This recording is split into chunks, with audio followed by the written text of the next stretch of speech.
Hello my Banda crew and welcome back to the channel. Today's video is going to be another tier list video. Crash Team Rumble has been out for almost 2 months now and I've managed to level 15 every character.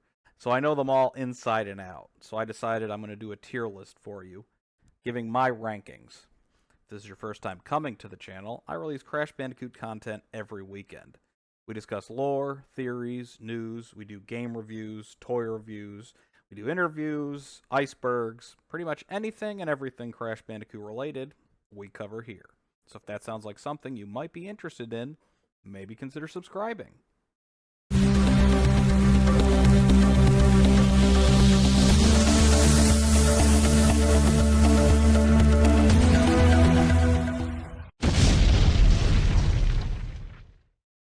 So for this tier list, I'm going entirely off of controls and gameplay. This has nothing to do with their personalities or their designs. That's not what this tier list is. Ripperoo is one of my favorite characters. That doesn't mean he's automatically going to go to the top. Crash is also one of my favorite characters, so that doesn't mean he's automatically going to go to the top. This is all gameplay. Now that that's out of the way, let's jump into the tier list. So, first character we have, Crash Bandicoot. He's the first character I played as, and I got him to level 15 before I went to any other character. I really liked what they did with him. They added a new move where he could dash in the air. A lot of characters have a dash now, and his worked really well for me. Crash was a very average, I'd say. It really helped you get the basics of the game, and he is a scorer. So he is primarily running around, grabbing Wumpa Fruit, and bringing them to the bank. So that, I think Crash is a good average mid-tier character. And then that brings me to Coco Bandicoot. I really feel as if playing as Coco, I'm really like being cheap. These characters don't have many moves, but when I play as Coco, I'm just dashing all over the place and throwing up the quantum wall, and it works. It blocks, and it also it not attacks, but if a character runs into it, they take damage.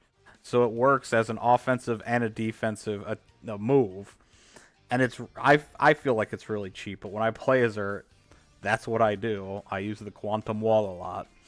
I'd give her an okay.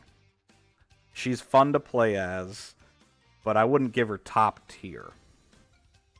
Now we have alternate Tawna, who's just called Tawna Bandicoot in Crash 4, and now in this game she's also called Tawna Bandicoot.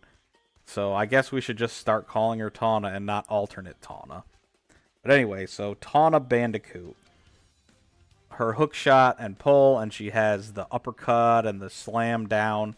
She's pretty awesome, and she is a fast character too. I would put her above Crash also.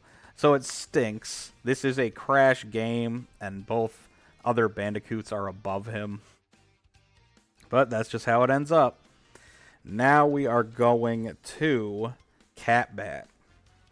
CatBat is easily my first awesome. I really like CatBat. Just being able to fly up really high in the air and then dive bomb people. And then he has that burger attack where you can heal your companions, or if you're not by any companions, you throw a red burger and it damages your opponents. The burger was added, and they gave a backstory as to why he has a burger. In the comic book, he's given a burger when he escaped Cortex. So I guess burgers are really important to him.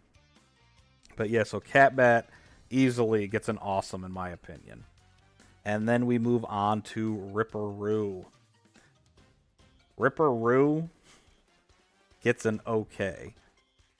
I'm very biased. I love Ripperoo, so I kind of wanted to put him up here in awesome, but he's just okay. The fact that he could spam the bombs, the bowling bombs, I'm going to say stuff like spam and cheap and stuff like that a lot, because it does really feel like when you're playing people online, it's either you're very equal to someone or you're destroying them. And I hope that we get to a point where everyone kind of like gets to the same playing field and rounds last longer than they are. But playing as Ripperoo in like City Scrape or let's say Serenity Gardens, or just like if you have the high ground and you could just throw bombs at people and they get really upset. And I know they get upset because when I play against Ripperoos, I tend to get upset. Rounds don't last that long, though, and in the grand scheme of things, even if your team loses, you still get experience points. So there's no sense in being mad. But that's what we're going to put them.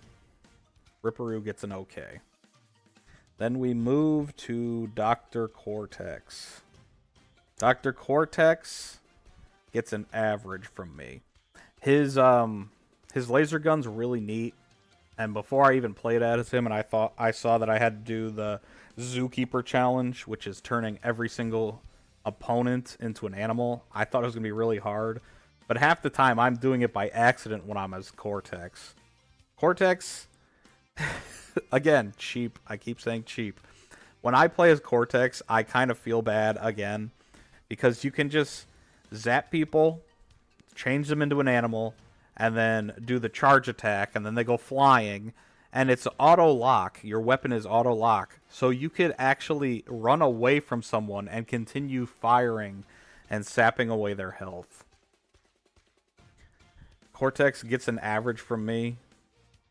He has good controls, but I don't like playing as him that much. And now we are getting to our first trash tier. Brio is complete garbage. I know people will say, oh, get good, or you just suck at the game. But playing as Brio has been the worst time I've had playing this game.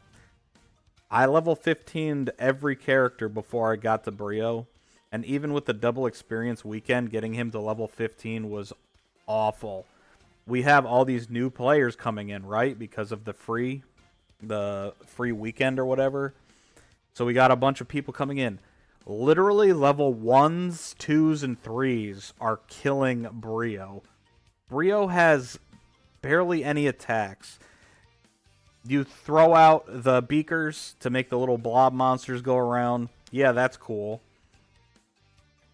Then for an offensive attack, he just swings his arm with his beaker. That does nothing. He is a blocking character, and if you're in the bank trying to hit people, it's almost impossible. And even if you do manage to hit them, swinging your arm at them and hitting them with the beaker, it doesn't stun them enough for their Wumpa meter to go back down. So you could hit them 6 or 7 times just whacking at them, and they will still deposit all of their Wumpa. No problem. And don't even get me started on the Brute attack. It takes so long to start up the Brute. You press circle, and you pray that no one touches you so you could transform into the Brute. And then he's so slow that everyone just runs away super fast. So I'm telling you, Brio is my least favorite player to play as, least favorite hero to play as in this game. Each character has set challenges. Like Crash had to smush people with his body slam. Cortex, like I said, he had Zookeeper where he had to transform everyone into animals. Brio's is you have to turn into the Brute and KO 2 opponents before the Brute ends. You know how hard that is? It's almost impossible. I leveled him up all the way to level 15, and I've only managed to do it 3 of the 7 times required. So I'm still not done with Brio. I still have to play as him to finish those challenges. But man, he is my least favorite to play as. Sorry, that was a long rant about how much I dislike Brio. But now we're going to go to Femme Tropy. And I put her up as awesome too. She's a lot of fun to play as. And again, I keep saying cheap. But I love playing as her. She's a blocker. And there's a combo that you do. You shoot the... I'm sorry, I don't know the name of the attack. but you shoot the one beam, and it goes straight, and then as you shoot the beam, you just do your 3-hit combo, swipe, swipe, swipe. So you can literally just shoot the beam, it stuns people, and then you chop them up. I've seen a lot of people online, I'm pretty sure they main as Tropy, and they go wild. I have fun playing as her, but I don't play as her too much because, again, I feel like no one can fight you unless they're another Tropy. Which brings us to the last character, Dingodile. He's getting a bad from me. He would get higher, but he is so slow. He is like a snail. He's very slow. And it just goes to show how bad Brio is, because Dingodile is faster than Brio when it comes to the attacks. Like I've said about, I'm jumping back to how bad Brio is when I'm talking about Dingodile being bad. I've had level 2s and 3s Dingodiles just run up to me and just keep hitting the tail whip attack repeatedly, and Brio dies so fast. But that's enough about Brio. Dingodile is a fun character to play as if you're playing against people that you can beat easily. But once you get like an Entropy or a Cortex coming in at you, if you don't main as Dingodile, you're not going to have fun. I've seen a couple good Dingodile players, but mostly I see Tropies, Ripperoos, Cortexes, and Cocos. There's not that many Dingodiles that I encounter, and I think the reason why is because he's way too slow. So everyone, that is the rankings. We have Awesome, CatBat, and Tropy, OKs, Coco, Tawna, Ripperoo, Average, Crash, and Cortex, Bad, Dingodile, and Trash is Brio. Brio is trash, flaming garbage, dumpster fire trash. So I hope you liked my rankings and my commentary. And if you have anything to say in the comment section about how I'm a bad player because I didn't like this character or that character, or how you agree with me that this character's bad and this one's good, I'd love to hear it. As always, I appreciate you guys watching and commenting and liking and subscribing and all that great stuff. Crash Bandicoot is a staple of my life. I love making these videos, and they will continue, and we will see you next week. Take care. Have a good night.